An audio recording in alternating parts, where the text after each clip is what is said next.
Pessoal, acabou de ser aprovado agora na CPMI do INSS a quebra do sigilo bancário e fiscal do Lulinha, sim, do filho do Lula. Agora a esquerda entrou em desespero e após a aprovação teve uma grande confusão lá no Senado por conta dessa aprovação, porque a esquerda não aceitou de forma alguma. E quem também ficou em desespero, foi a militância da Globo News. Andréa Sadi e seus companheiros, para noticiar isso, foi um chororô terrível, mas é óbvio que para a gente foi engraçado demais. Eles vão passar a matéria da aprovação e vão comentando. Bom, eles vão lamentando isso que ocorreu hoje e é histórico, porque no ano eleitoral, quebra de sigilo do filho do presidente é sensacional. Assistam do começo ao fim, porque vale a pena não só a informação, como também o chororô da militância. Assistam só. Confusão em Brasília, Congresso pegando fogo, a CPI mista do INSS aprovou hoje mais cedo o requerimento que pedia a quebra dos sigilos bancário e fiscal de um dos filhos do presidente Lula, o Fábio Luiz Lula da Silva, que é conhecido como Lulinha. Só que essa aprovação causou essa grande confusão, que a CPI teve que, inclusive, suspender a sessão que volta hoje à tarde. A pauta está aprovada.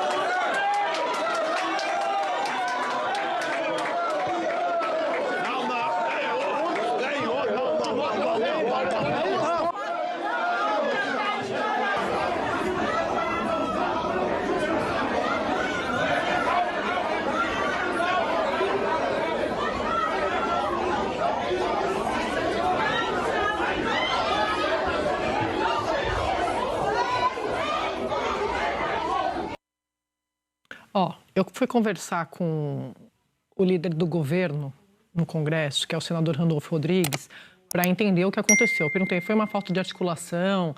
Porque, para a gente lembrar aqui para o nosso assinante, você que está nos assistindo, a gente vem dizendo que tem ali uma blindagem, tem alguns acordos em jogo para evitar tanto a convocação de temas e pessoas e quebra de sigilos de empresas que possam preocupar e muito o governo Lula, como tem um acordo ali tácito para não chamar, não convocar, não quebrar sigilo de temas que podem incomodar e muito Flávio Bolsonaro, a direita. Então, era uma CPI para ficar meio elas por elas. Esse jogo mudou, a gente vem contando para vocês. Primeiro porque, se a gente for pegar o caso dos dados do Master, na semana passada, 2 semanas, o ministro Toffoli tinha mandado lá no fim do ano para o Davi Alcolumbre, presidente do Senado, entre o André Mendonça, já começa a sacudir esse jogo, mandando devolver tudo para essa CPI, essa do INSS, porque tem coisa do Master ali com o consignado. Então, deu um fôlego para essa CPI, que acaba agora no fim de março, e a turma ali que estava no comando estava achando que já estava praticamente enterrada. E aí eles começaram a sentir esse fôlego, e aconteceu isso que a gente viu agora. Hoje, eles se sentiram empoderados a ponto de aprovar essa convocação do filho, envolvendo o filho, um dos filhos, né, do presidente Lula, o Lulinha. E aí eu perguntei para o Randolfo, o que aconteceu? Vocês cochilaram, a base cochilou? Porque eu estou ciente, obviamente, desses acordos que todos eles negam, mas esse acordo existe. Ele disse, não teve nada disso. Nas palavras do Randolph, foi um golpismo contumaz. Ele disse que a mesa da CPI deu um golpe, que o governo tinha maioria, mas que a mesa ali da CPI, o comando da CPI, deu ganho de causa para a minoria. E aí ele disse assim, Sadi, o que está acontecendo é que acabou a CPI e começou a eleição. Então é como se ele quisesse, o que ele está traduzindo, dizendo assim, vão começar a usar a CPI para fazer política, para fazer campanha. Mas isso não é só o lado da direita. A gente sabe que isso está acontecendo também com a turma do campo do presidente Lula, como eu estou dizendo, estavam ali tentando barrar esse tipo de convocação. Então, Otávio, daqui a pouco a gente vai ouvir também o presidente da CPI, o Carlos Viana, para entender o que aconteceu. Vou trazer todos os lados aqui, como sempre, mas quero te ouvir sobre essa derrota gigantesca para o governo Lula hoje na CPI do INSS. Boa tarde. Boa tarde, Sadi. As duas instituições mais animadas desse país hoje são a CPI, a CPMI dos Correios e a carreta Furacão. Né? Essas imagens aí que nós mostramos são muito parecidas com aqueles bonecos da carreta Furacão, sendo que a carreta Furacão leva alegria para o país, e essa CPMI, esse tipo de comportamento entristece ali, envergonha nós que pagamos esse parlamento e que queremos uma investigação de tudo, né? Roubaram os aposentados e a gente quer saber que tipo de proteção era dada. Seja de um lado, com o filho do presidente, seja de outro lado, com pessoas ligadas ao escritório do senador Flávio Bolsonaro. Então, você não pode fazer uma investigação parcial.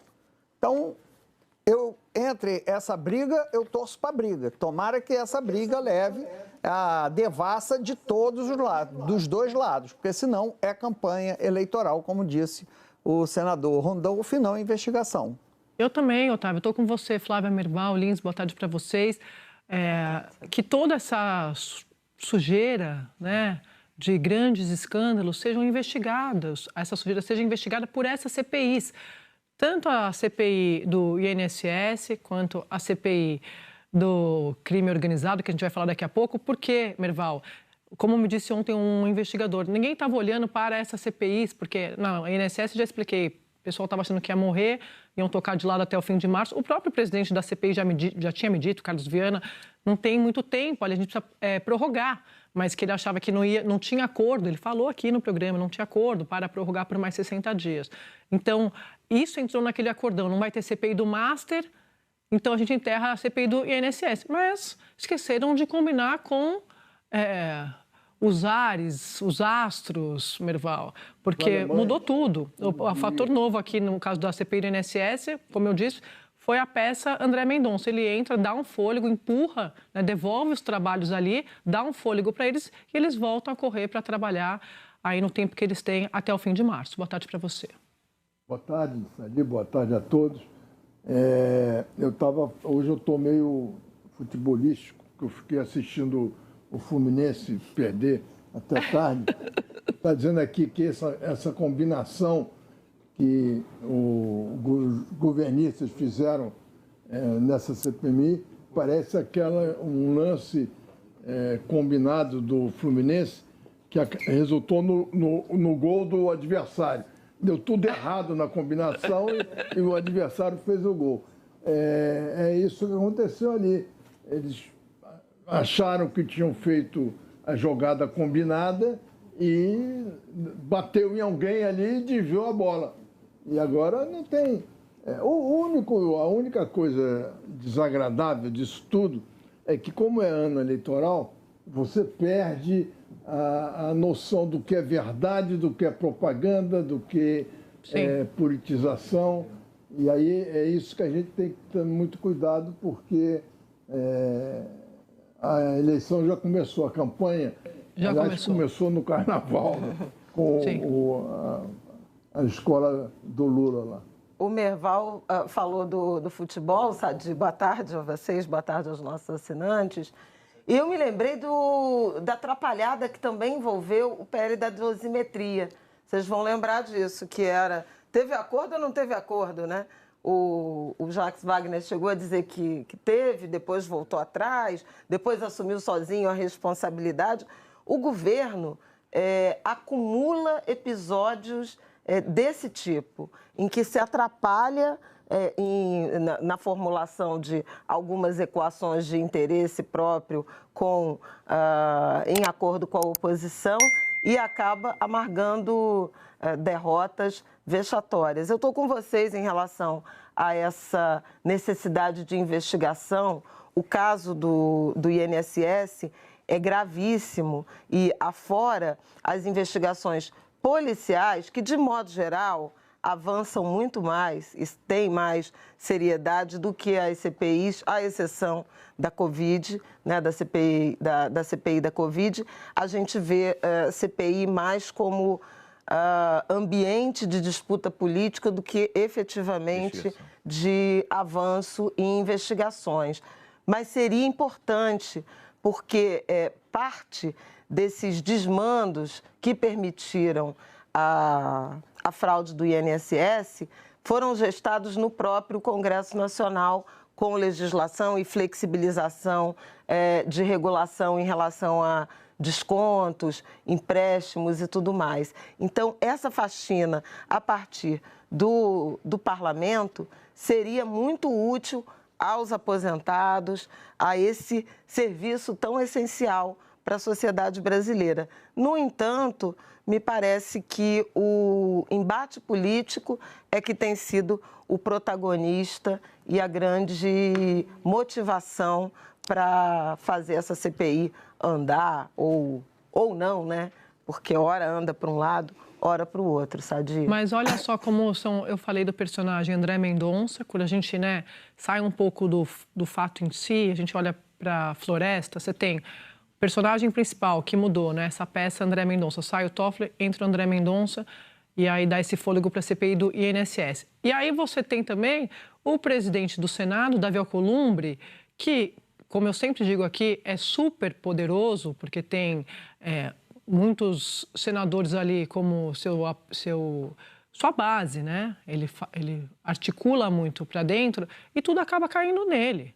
Porque olha o que o Randolph diz para mim agora há pouco. A gente vai recorrer à mesa, ao presidente do Senado.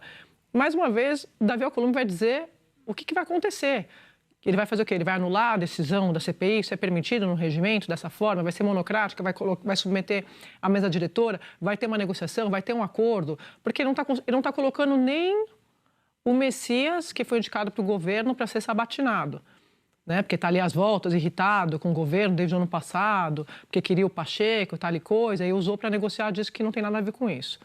Mas o governo disse que tem a ver com isso. Aí o governo Lula foi andando, foi tentando amansar, foi tentando buscar um ambiente para ter um pouco de maioria para aprovar o Messias. Isso ainda não aconteceu.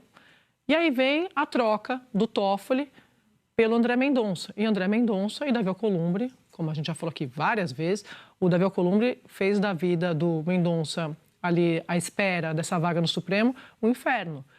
E aí algumas fontes estão me dizendo, Otávio, que estão vendo ali no entorno do Davi Alcolumbre uma irritação dele com o governo, porque ele acha que o governo, assim como alguns ministros do Supremo, Merval, trabalhou para tirar o Toffoli da relatoria do Master.